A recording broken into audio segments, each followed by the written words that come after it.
Hola, bueno, bienvenidos a otra clase de microbiología.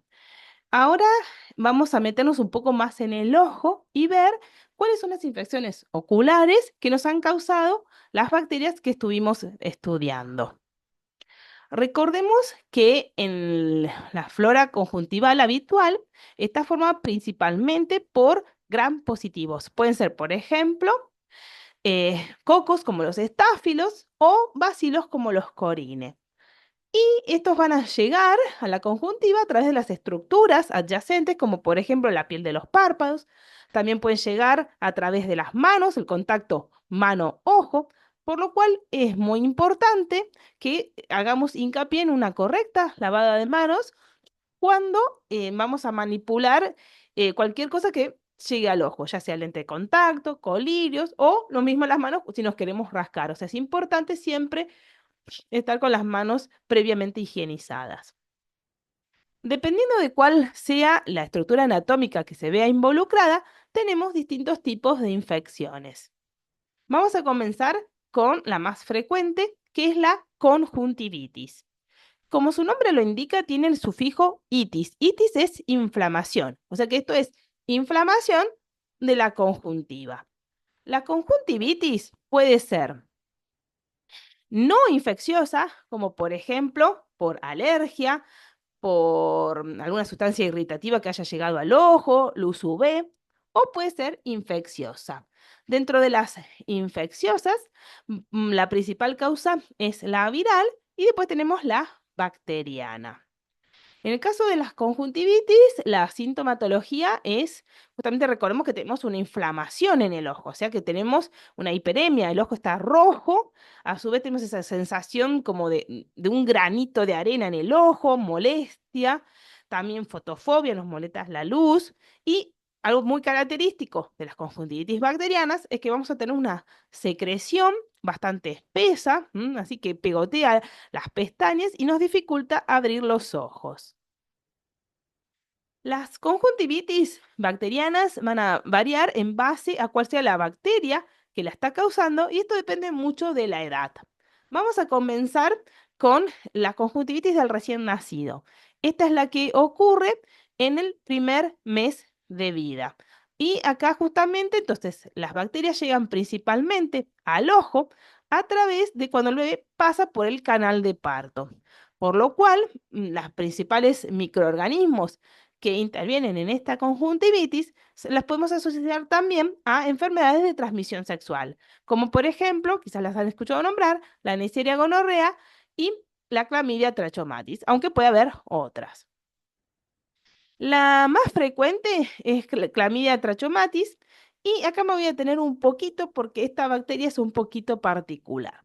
Son bacilos gram negativos muy chiquititos que algo parecido a lo que ocurre con los virus, son bacterias intracelulares obligadas, es decir, que requieren de la célula, de ciertos mecanismos de la célula para poder sobrevivir. Y eso nos va a plantear desafíos a la hora del diagnóstico. ¿Por qué? Porque no voy a poder hacer un simple hisopado conjuntival. Yo ahora voy a tener que raspar un poco porque yo voy a tener que tener células conjuntivales donde se encuentra justamente la bacteria. Y tampoco lo voy a poder sembrar como hacíamos con el hisopado en un medios comunes como el agar sangre o el agar chocolate, sino que requiero de métodos ya diagnósticos un poco más complejos como son, por ejemplo, el cultivo celular o la PCR. Después tenemos la conjuntivitis por gonococo, o sea, por Neisseria gonorrhoeae. Esta es menos frecuente, pero es sumamente importante porque es de gravedad. ¿A qué se debe esto? A que la Neisseria gonorrhoeae produce ciertas enzimas que pueden penetrar en el tejido corneal sano, o sea, lo pueden perforar, pueden pasar a partes ya más internas del ojo y generar otro tipo de enfermedades, endoftalmitis y también incluso pérdida de la visión. O sea, es una enfermedad bastante grave. A su vez, también puede pasar a lo que es la vía sistémica y generar, por ejemplo, bacteriemia, o sea, bacterias en sangre, o meningitis. Meningitis, como recordemos, itis es inflamación. Inflamación de las meninges. Las meninges son como unas membranas que tenemos protegiendo nuestro cerebro. Por lo tanto, por su gravedad, es que en muchos países se han establecido tratamientos antibióticos profilácticos para tratar de prevenir esta enfermedad. Y también se evalúa, por ejemplo, quizás el investigar la presencia de estas bacterias, como ya sea clamidia o de la Neisseria, en la mujer embarazada, porque ¿qué pasa? El problema es que muchas veces en las mujeres estas bacterias pueden pasar asintomáticas. Entonces, nosotros no sospechamos que la mamá embarazada, digamos, tiene dicha bacteria y puede pasar al bebé, al neonato. También podemos tener conjuntivitis por Pseudomonas aeruginosa. También esta es una enfermedad de gravedad porque, al igual que lo que ocurría con la Neisseria, la Pseudomonas también puede afectar la córnea y pasar a tejidos más profundos. También se ha descrito bacteriemia, meningitis, neumonía e incluso sepsis. Esto generalmente ocurre en neonatos que tienen como factores predisponentes, como unas defensas más bajas, que son aquellos que tienen un bajo peso o que son pretérminos, o sea, que nacieron antes de las semanas que les correspondía. En el caso de los niños, ahora ya las bacterias que vamos a tener son más que nada las asociadas a las vías respiratorias altas. Es decir, que las bacterias van a llegar, por ejemplo, muchas veces desde la nariz o del oído, en niños que tienen, por ejemplo, sinusitis o titis, y entonces vamos a encontrar a Streptococcus pneumoniae, Moraxella, Haemophilus influenzae, o sea, todo lo que es vía respiratoria alta.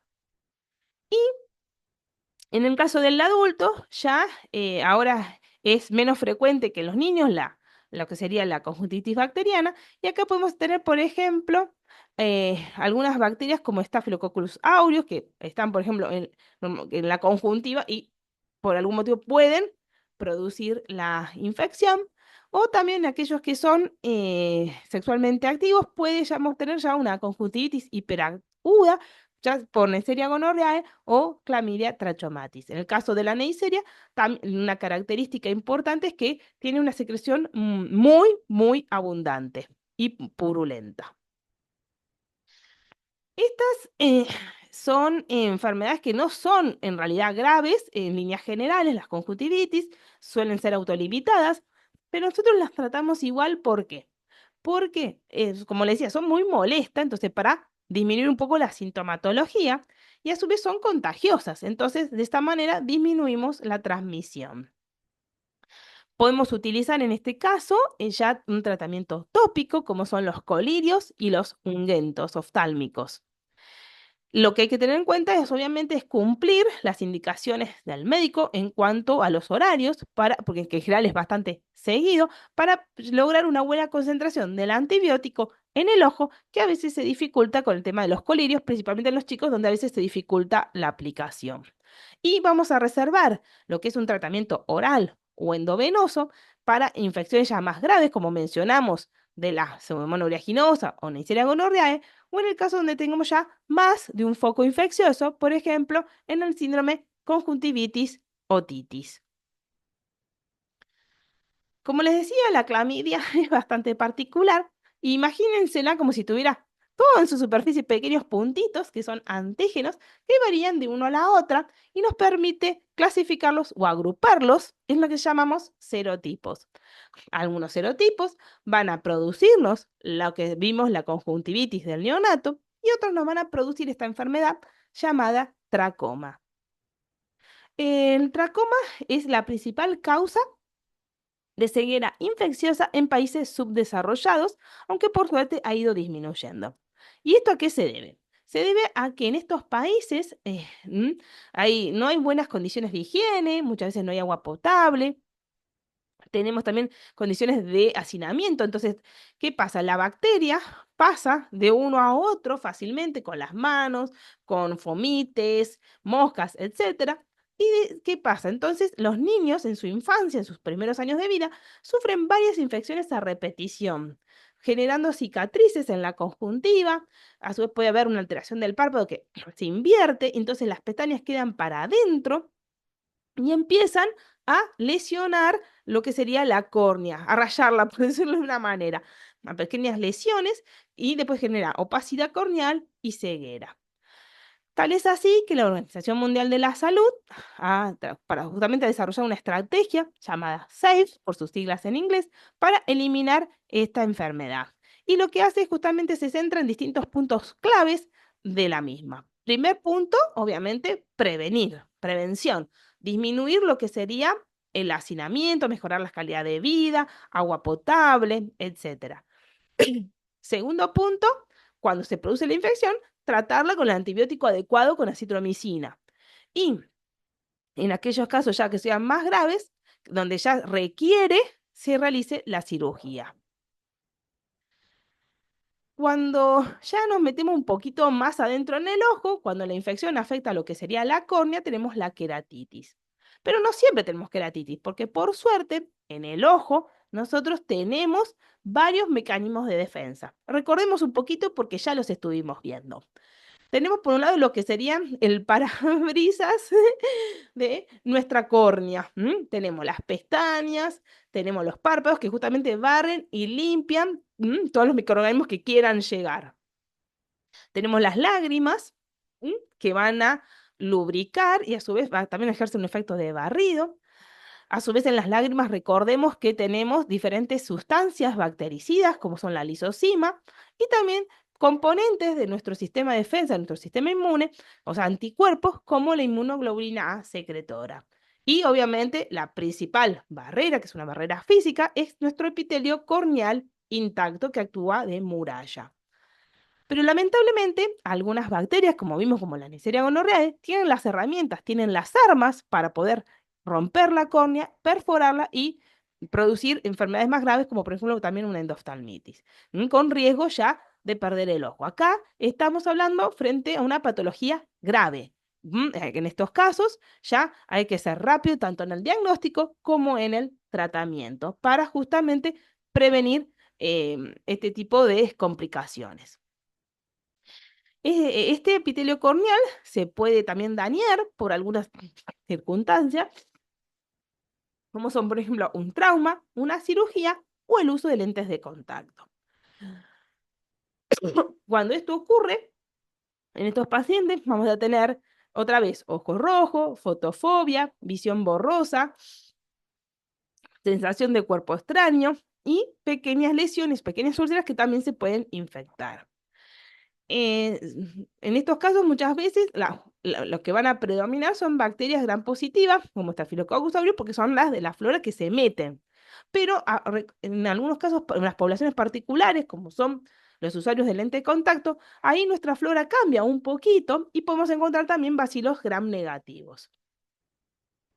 ¿Qué ocurre en en los usuarios de lente de contacto? Bueno, acá la patología, o sea, la queratitis es multifactorial. O sea, hay varios factores que ayudan a que esto ocurra. Primer punto, los lentes de contacto, no todos, o sea, porque varía de uno a otro, pueden generar pequeñas zonas donde el oxígeno no penetra adecuadamente hacia el tejido, o sea, pequeñas zonas de hipoxia, o sea, que se generan daños, pequeñas lesiones. También depende mucho de cómo se usen esos lentes de contacto del usuario. El usuario, mm, si los usa por tiempo prolongado más del que debería, eso facilita este tipo de daño. Si no tiene una buena higiene, se puede contaminar la solución multipropósito, se pueden contaminar los estuches y todos esos gérmenes ir hacia el ojo. A su vez, el uso de lente de contacto también altera lo que es la composición bioquímica de la lágrima, altera lo que es el flujo de las lágrimas y por lo tanto ya estas no barren de la misma manera, se pueden cubrir los lentes de proteínas y mucos que facilitan la adhesión de los microorganismos. Como le decía, en los usuarios de lente de contacto podemos tener otra flora, otros gérmenes. ¿Por qué? Porque justamente hay ciertas bacterias, como por ejemplo Pseudomonas aeruginosa, Serratia marcescens, que son bacilos gram negativos, los cuales pueden sobrevivir más fácilmente en los estuches y en los lentes de contacto porque justamente ellos son tienen una mayor, pueden sobrevivir más a lo que sería a los químicos que se utilizan en las soluciones multipropósito para eliminar las bacterias. Otra característica de estas bacterias que les favorece también es que pueden producir biofilm, o sea que recordemos qué hace el biofilm. El biofilm favorece la adhesión, disminuye el ingreso de todos esos químicos, de todos los antibióticos que tratan de eliminar las bacterias. Entonces van a favorecer toda esta patología. Hay otros microorganismos que parecido a lo que no, si bien no son bacterias, ya los voy a ir nombrando para que lo tengan, vayan teniendo presente, como por ejemplo las amebas del género Acanthamoeba. Estas, al igual que lo que ocurre con Pseudomonas, también pueden sobrevivir al cloro, por ejemplo, de las piletas, pueden sobrevivir a distintos componentes químicos, entonces al tener mayor sobrevida también pueden contaminar los lentes de contacto o producir una queratitis. Y, por ejemplo, dentro de los hongos podemos mencionar a la cándida, que es una levadura, que también tiene la capacidad de formar biofilm. Y entonces, como decía, todos estos mecanismos hacen que puedan ocurrir esas lesiones en la córnea y ser infectadas por estas bacterias. En cuanto a los hongos filamentosos, es menos frecuente que produzcan queratitis, pero ojo que pueden estar en los lentes de contacto y en los estuches. Otra causa de queratitis es la asociada a un traumatismo ocular, o sea, es como un misil que clava, hace una herida en el ojo. Y esto puede ser semillas, espinas que haya con el viento volando impacten en el ojo, en aquellos trabajadores también puede ser alguna esquirla, o sea, hay diferentes como partículas que pueden llegar al ojo y acá vamos a tener dos situaciones. Por un lado puede ser que esa partícula tenga un microorganismo. Por ejemplo, en las zonas rurales pueden tener muchas veces, por ejemplo, esas semillas pueden tener hongos, entonces ahí vamos a tener una queratitis quizás por hongos. En otros casos, ¿qué puede ocurrir? Que no tenga una bacteria, pero al lesionar el ojo, esa mi propia flora, cosas gran positivos, como por ejemplo los estáfilos, pueden introducirse en el ojo y generar la queratitis. O sea que la etiología es variable. En cuanto a la toma de muestra, acá hay que tener en cuenta que el ojo, la córnea, tiene bastantes terminaciones nerviosas y por lo tanto es bastante sensible. Entonces, tomar una muestra la va a realizar el oftalmólogo bajo anestesia tópica, o sea, justamente para tratar de que no le duela al paciente y poder trabajar bien. Y lo que va a tomar es una muestra bien de la lesión, o sea, a nivel ya de adentro del ojo de la córnea, donde está la lesión, bajo lámpara de hendidura para poder orientarse, porque nosotros necesitamos que sea la muestra representativa, o sea, bien de la lesión. A su vez, también esto favorece el tratamiento porque de la misma manera que obtienen material para el cultivo, también puede eliminar detritos, pus, o sea, donde hay bacterias, entonces elimina todas esas porquerías, por decirlo de una manera, y favorece que después el antibiótico actúe más fácilmente. En algunos casos, por ejemplo, si hubo un tratamiento antibiótico previo, recordemos que eso, como saben, va a dificultar el desarrollo de los microorganismos en los medios de cultivo. Por lo cual, entonces acá lo podemos recurrir, en el caso de los usuarios de lente de contacto, a estudiar las lentes o las soluciones de lavado. Pero ojo, eso no reemplaza a la muestra del ojo. Es una ayuda, pero el gol estándar va a ser la muestra del ojo.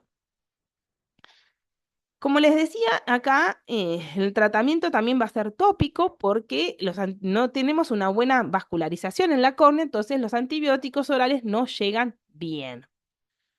Pero es importante, acá me voy a resaltar en esto, estamos ante una infección grave que podemos tener un daño ocular permanente, por lo cual vamos a iniciar el tratamiento en forma empírica, porque recordemos que el cultivo me va a demorar unas 48 horas, o sea que es más o menos, yo ya voy a ir tratándolo con un antibiótico, o sea, tomo la muestra y empiezo a tratarlo. Porque no puedo esperar a tener un resultado. Voy a empezar con antibióticos que yo creo que pueden ser efectivos, un tratamiento empírico. Y para la elección de un antibiótico, voy a elegir antibióticos ya bactericidas, porque recordemos que estamos también en una infección grave, como por ejemplo las fluoroquinolonas, que recordemos que actúan a nivel de la síntesis del DNA bacteriano, entonces justamente son bactericidas. También puedo utilizar vancomicina. La vancomicina actúa sobre gram positivas que, como estuvimos viendo, pueden ser uno de los agentes causales. de estas queratitis y tiene como característica también que es efectiva sobre microorganismos que son resistentes. La vancomicina es un antibiótico bactericida porque también recordemos que actúa a nivel de la síntesis del péptido glicano. Otro antibiótico que se puede utilizar es la ceftazidima. La ceftazidima también es bactericida, es un beta-lactámico, como ya vimos, y tiene una característica particular. Ha sido como modificada y su espectro es más amplio e incluye a quién? A una bacteria muy importante también para nosotros en este tipo de infecciones, que es la Pseudomonas aeruginosa. Bueno, si la infección ya afecta a estructuras más internas del ojo, o sea, lo que sería el humor vítreo y el humor acuoso, estamos frente a la endoftalmitis. En este caso también es una infección grave. Acá también ya puedo tener pérdida de la visión. Se va a caracterizar también por lo que sería un dolor bastante importante, bien intenso. Tenemos disminución de la visión, visión borrosa, porque la córnea se empieza a como a opacar. Y también podemos tener ya pérdida de la visión. En este caso, podemos tener, por ejemplo, una endostasmitis postraumática, como parecido a lo que ocurría con la queratitis, o sea, también los microorganismos son introducidos por un objeto injuriante. Por eso también la etiología es variada, puede ser polimicrobiana, y podemos tener, por ejemplo, bacterias ambientales del suelo. Acá podemos, ojo, tener, por ejemplo, una endostalmitis que es bastante grave por lo que es Bacillus. Bacillus es un bacilo gram positivo que se encuentra en el suelo, que puede producir una endoftalmitis de gravedad. Y sino también algún microorganismo propio de nuestra flora ocular que sea introducido. Puede ser también, puede ingresar post cirugía. Esta es una de las complicaciones frecuentes de la cirugía de cataratas. No quiere decir que después de toda la cirugía de cataratas voy a tener una endoftalmitis. No. ¿Por qué? Porque gracias a Dios, nuestro cuerpo puede eliminar ciertos inóculos bajos de bacterias, principalmente si son bacterias, por ejemplo, no muy patógenas, como por ejemplo algún estafilocoagulas negativo. Entonces yo puedo, digamos, eliminarlos sin que se produzca la infección. Pero en algunos casos donde ya depende qué bacteria se ingrese, o si es un hongo, por ejemplo, o, o si ya el inóculo es mayor, ahí puedo tener ya una endoftalmitis. Y en esos casos, entonces justamente lo que se hace a veces es para prevenir esta complicación es, por ejemplo, hacer una profilaxis, a veces con iodopovidona, o por ejemplo también durante la cirugía se puede colocar cefuroxima intracameral, no es un antibiótico, entonces para justamente prevenir esta complicación. En cuanto a la toma de muestras, acá también es complejo, es por una punción aspiración. Muchas veces se aspira el humor vítreo o el humor acuoso para obtener la muestra para cultivo y de paso ya se puede introducir el antibiótico porque recordemos que en este caso el tratamiento sistémico y tópico no es efectivo, sino que la mejor manera para asegurarme de que el antibiótico ejerza su efecto es colocarlo directamente en el humor vítreo por una inyección intravítrea. En cuanto otra complicación de la toma de muestra es que obviamente yo estoy aspirando y la cantidad de muestra que voy a tener es baja, o sea, tengo un poquito con baja carga bacteriana. Entonces, a veces es complicada la recuperación microbiológica, por lo cual podemos recurrir a técnicas de biología molecular como la PCR, que van a presentar ciertas ventajas. Por un lado, que es mucho más sensible y específica, puede incluso detectar bacterias que no sean viables, o sea, si hubo un tratamiento con antibiótico y hay algo de bacteria, también la voy a detectar. Y existen distintos tipos de PCR, puede ser una PCR, por ejemplo, que me diga hay bacterias, hay hongos o dirigida ya a alguna bacteria en particular. Como desventaja, obviamente, que esto no se puede utilizar en todos los laboratorios, muchas veces son también PCRs, lo que se llama in-house, que cada laboratorio ha puesto a punto. Si no podemos recurrir a esto, bueno, y tenemos que realizar el cultivo, es importante también tratar de optimizar de los medios, o sea, de elegir bien los medios que vamos a utilizar para la siembra Y una vez que nos crece, podemos recurrir, por ejemplo, a un método que ya vimos, que es el Malditov, el cual me permitía hacer la identificación en forma rápida, porque con un poquito de muestra ya lo podía hacer sin esperar a seguir perdiendo tiempo en que me desarrollen el microorganismo, las pruebas bioquímicas y me permite identificarlo, sino que ya directamente, una vez que crece, yo ya puedo realizar la identificación por el Malditov y a su vez requiero poquita muestra. O sea, con un poquito que me haya crecido, yo ya puedo realizar una identificación, mientras que para las pruebas bioquímicas a veces necesito más cantidad de microorganismos porque tengo que alargar varias pruebas bioquímicas.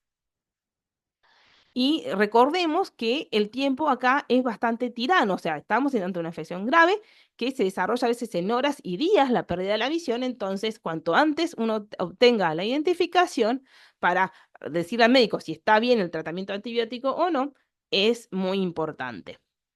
Como le decía, bueno, entonces el tratamiento va a ser intravitrio. Y es importante también elegir un antibiótico que no me produzca daño, o sea, que no tenga efectos adversos intraoculares y que sea bactericida. Bueno, eso ha sido todo por hoy. Espero que la clase haya sido clara y porque, bueno, el tiempo es sumamente importante.